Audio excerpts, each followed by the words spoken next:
Am I up to the job was what you were asking, wasn't it? I think you answered that.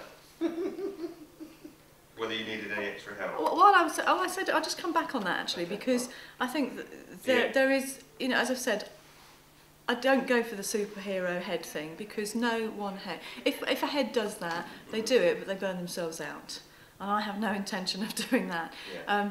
However, am I up to strategically managing the team of people around me? I would refer you to my track record, where I picked up a school that I would suggest that was in a worse state than this, that I went into special measures 3 weeks after I arrived. Of the 5 criteria that you need to go into special measures, you only need 1. Cantel hit 4 and was in a very, very bad way.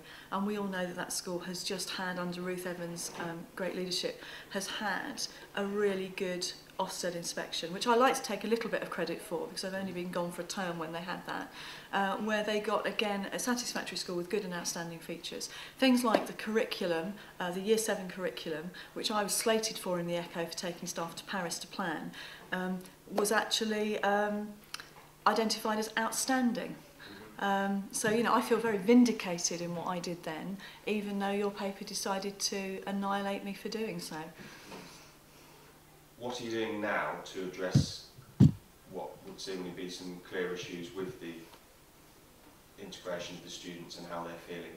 Well, it's not about the integration of the students. We've identified that there is no issue with the student bodies merging.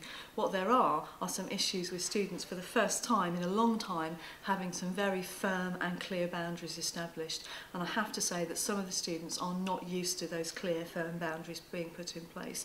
And they are, as any child will do, they are challenging those boundaries. And we will continue to keep those boundaries firm, and we will continue to hold fast to our code of conduct, and where students do not accept that. Now that means that we have to share that with students, we have to explain it to students. We don't just say this is our code of conduct from on high, thou shalt keep it. It's about making sure students understand why, all the underlying work that goes alongside it. So for example, one of our in our code, one of the things says to, you respect the property around you.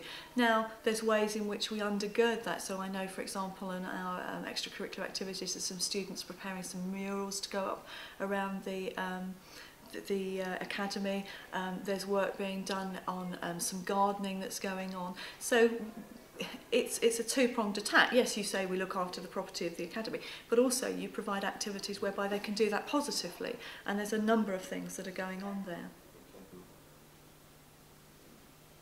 Got this just directly pinned down with what specifically are you doing to stop a repeat of what happened last week?